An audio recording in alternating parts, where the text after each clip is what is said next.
Because sometimes our children are orphans with both parents. Why? Because the father has no time. That's the thing, no time. I have no time. So your child is an orphan. Mother, too busy with makeup and accessories and everything else, and so what she looks like. So she won't mind spending half an hour in front of the mirror, but she cannot spend half an hour with the child. I'm not talking of all mothers. I mean, come on, we all have the best of wives, mashallah, alhamdulillah, who are good to their children. But this idea is growing, or should I say, this problem is on the increase, on the rise, where there are orphans in our own homes. It happens more so in affluent homes. Sometimes we don't realize, the au pair or the one, the guardian or the child minder is looking after the child, and we are not bothered. When last have you sat with your child and had a good discussion? The fathers. We can do better. So your child might be an orphan in your own home. So what happens when they need to say something, they say it to the wrong people, to their friends. They get advice from the television, from the internet. They get advice from a direction that is not supposed to be the primary source of their direction. Yet, we were there, but we didn't have time for them. So they were worse than orphans, because orphans, they don't have options sometimes. But with these, we have the options. And then we get upset that my child is inclined in this direction or that direction without realizing, where was I?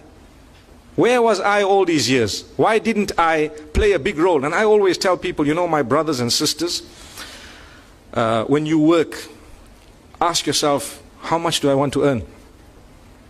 So put yourself a target. And say you want to earn 1 million, for example. Just an example. I didn't say what. It could be rupees, it could be anything. Say you want to set yourself a target of 1 million. Okay, you set it. Beyond that, remember one thing.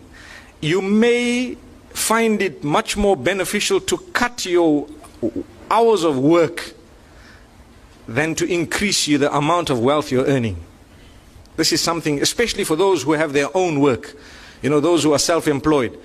Initially, to build the business, you might have to do things yourself and you might work very hard. We hope that your spouse is understanding, and we hope that you are compensating the lost time with your children by taking them out often whenever you are with them, or spending weekends at least with them and talking to them in a beautiful way, listening to them. We'll get to a few of these pointers in a few moments. But if you do not set yourself a target, you will find yourself living a whole life up to the point of death in such a way that you did not fulfill the role that Allah placed on your shoulders of passing the candle on to the next generation. What you taught them is, look, life is all about making money. You make money, you sit. A lot of us teach our children this without realizing. Life is all about making money. When you've got your car, state of the art, your house, state of the art, and you've got everything set for you, a brilliant salary or a nice business that has so much and it's growing and so on, then you're successful. A lot of us, we don't realize that that's what we actually tell our children without even speaking to them. Because they watch us. Where's dad? He's at work. Default answer. But the time it's so late, dad is at work. Couldn't dad cut out a little bit of that working time? Couldn't he shift his working place after a certain period of time? You might want to change the area of work if it has come to hinder your relation with your children, because this is more important than that. So mothers sometimes couldn't be bothered.